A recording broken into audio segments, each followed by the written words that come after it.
Last year, I learned in June 2025 is that the perfect way to rage bait black people is to disrespect them. Probably because we are the least respected race in America, even though we built this country, as well as being the most influential, not only in America, but in my personal opinion, our culture is the most influential around the world.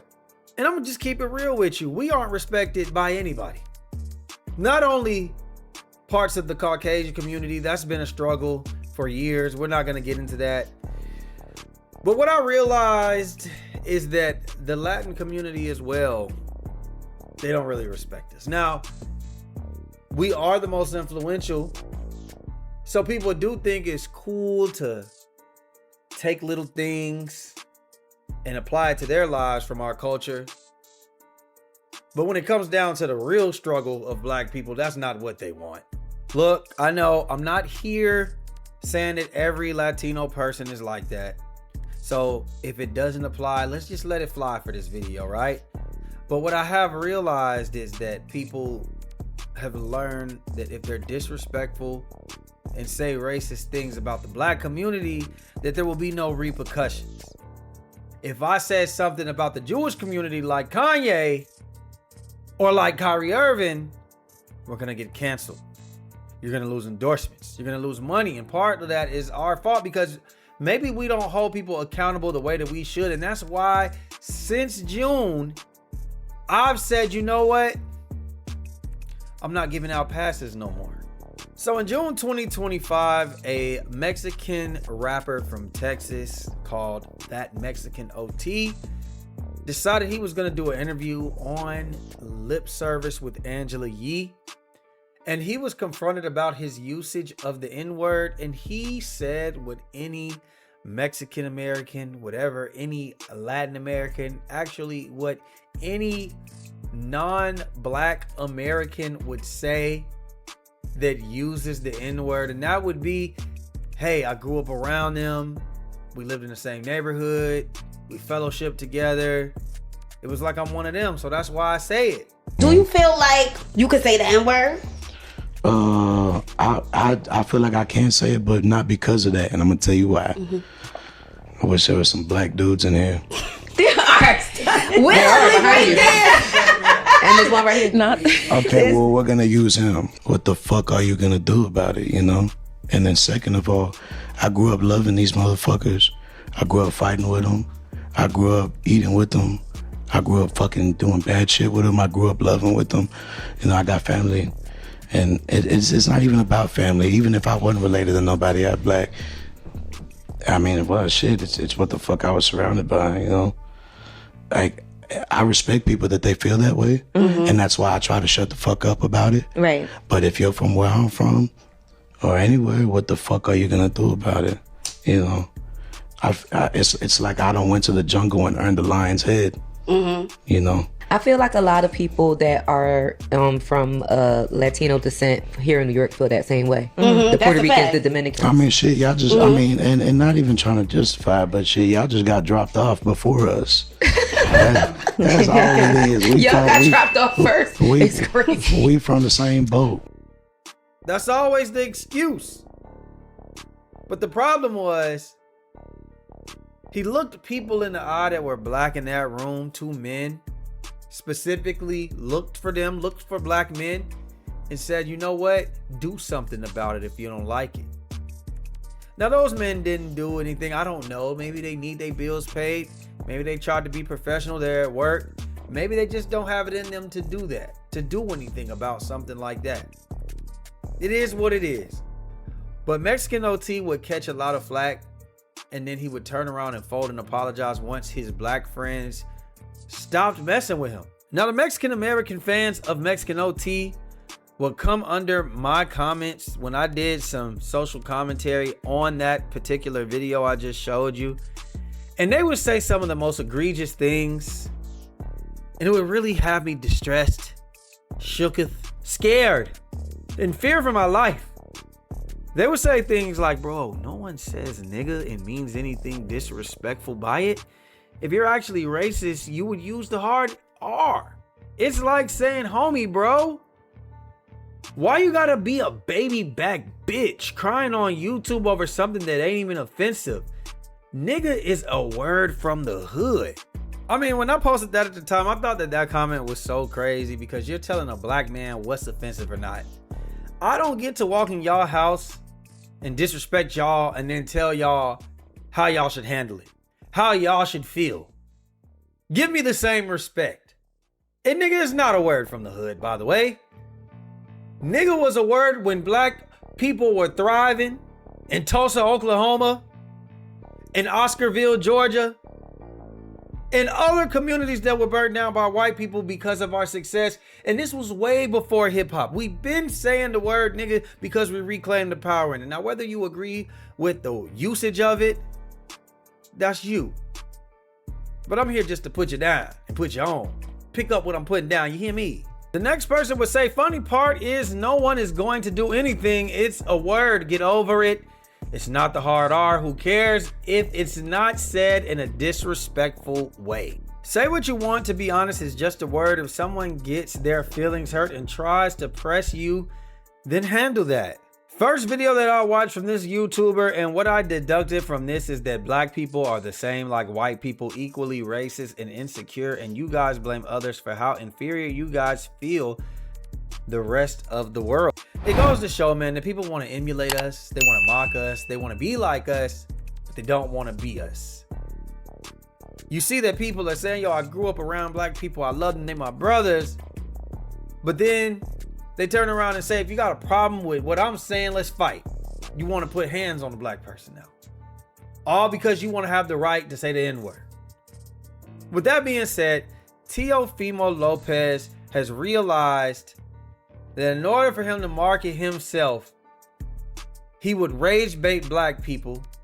He learned that he would disrespect black people because he realizes that maybe we're not going to do anything about it.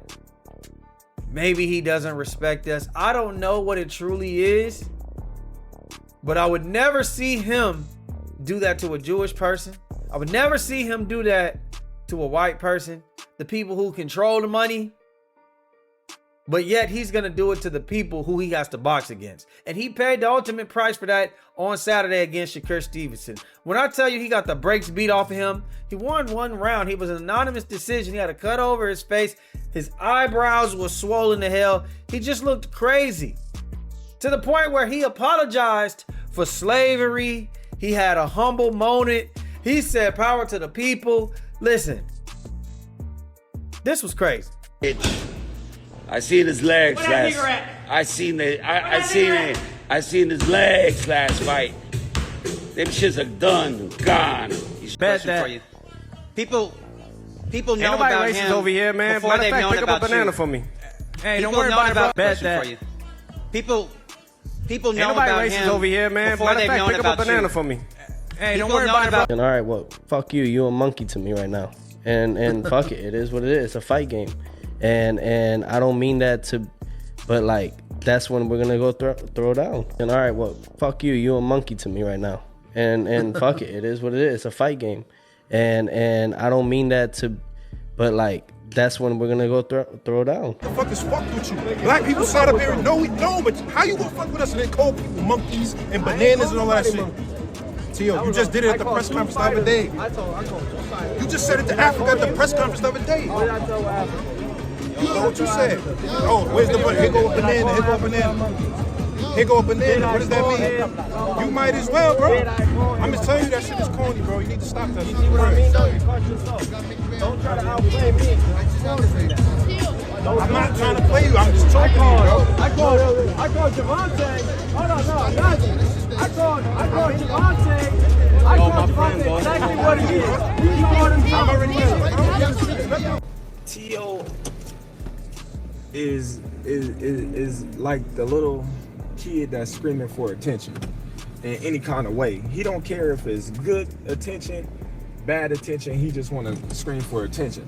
Now, had that been me or Tank, yes, that call him a racial slur, yes, you know, they would have been trying to cancel us. They would have been, you know, all the bloggers would have been, you know, disrespecting us, calling us racists and it'd have been all over all the news outlets. You know.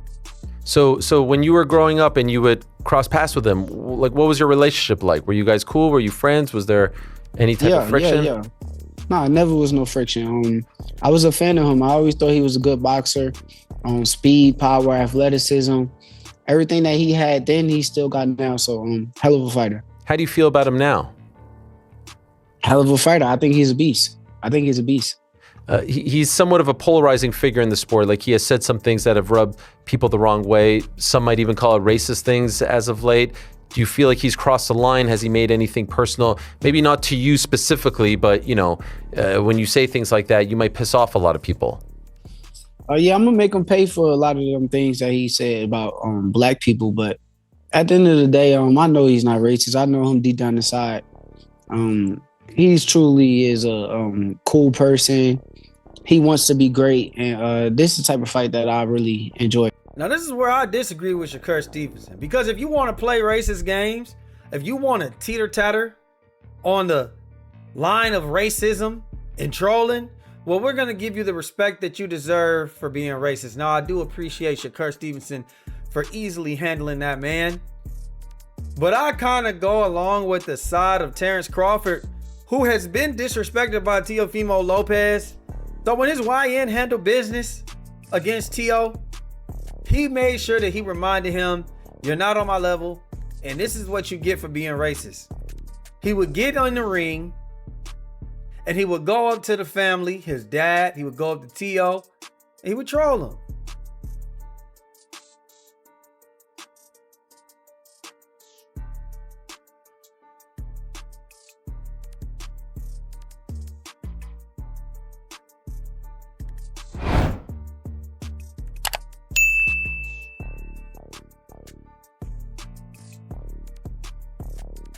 Gee golly Manigli, it would be a sad day for Teo.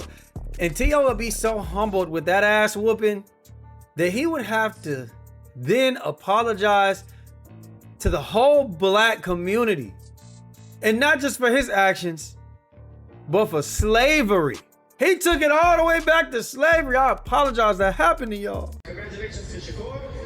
Disculpe a toda mi gente. Mira, pase así, pero oye, te quiero, te amo. Dios siempre sigue con tu fe. Y más de todo, no pare de ganar y no pare de pelear. You knew his defense was tough. What made it so difficult for you to get going tonight? I can say a lot of things. Still gonna be the wrong thing. Great guy, great fighter.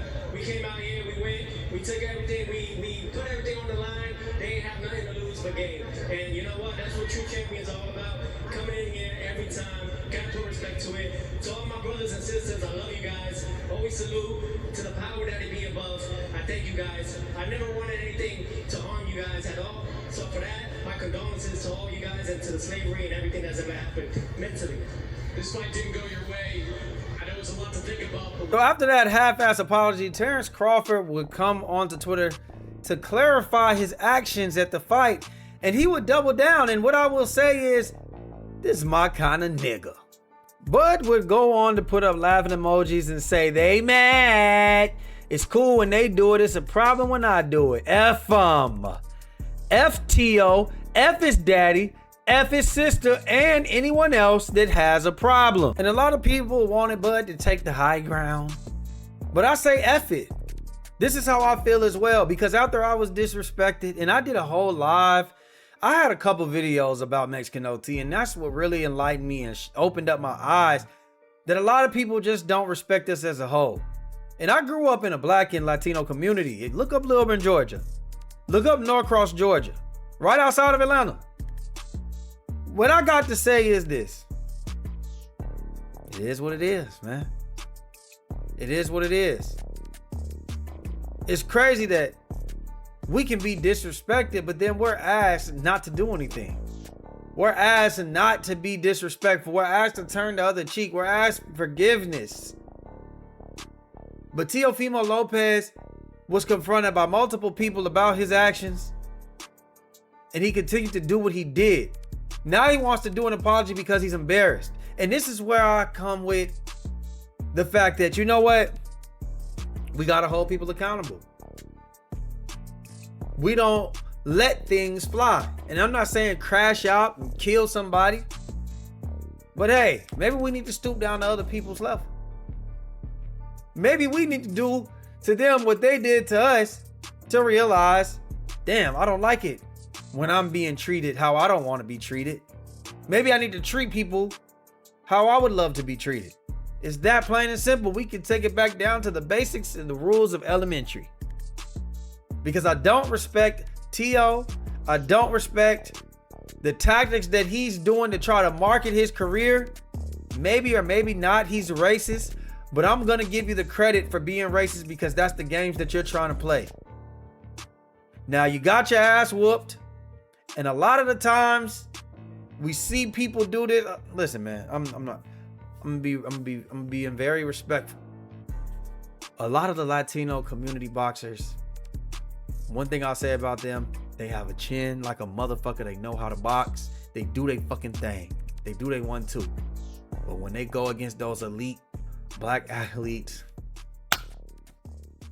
we put belt to ass. So what I'm saying is, the same way that we're held accountable when we out of line, whether it's with y'all community, whether it's with Jews, whether it's with whoever, we are now going to start holding y'all to the same accountability. So say what y'all want to say. Do what y'all want to do. Just know, you better be prepared for some smoke, especially when y'all lose. It's just what it is, man. Y'all let me know what y'all think down below, man. Make sure you like, share, subscribe, comment, hit that notification bell. Let me know down below. Who do y'all think that, Bud crossed the line? Honestly, I don't think he crossed the line enough. I think it's actually fuck his mama, his auntie, and his other cousins too. That's just me. Oh, like, share, subscribe, comment, hit that notification bell. We out, baby. Boom.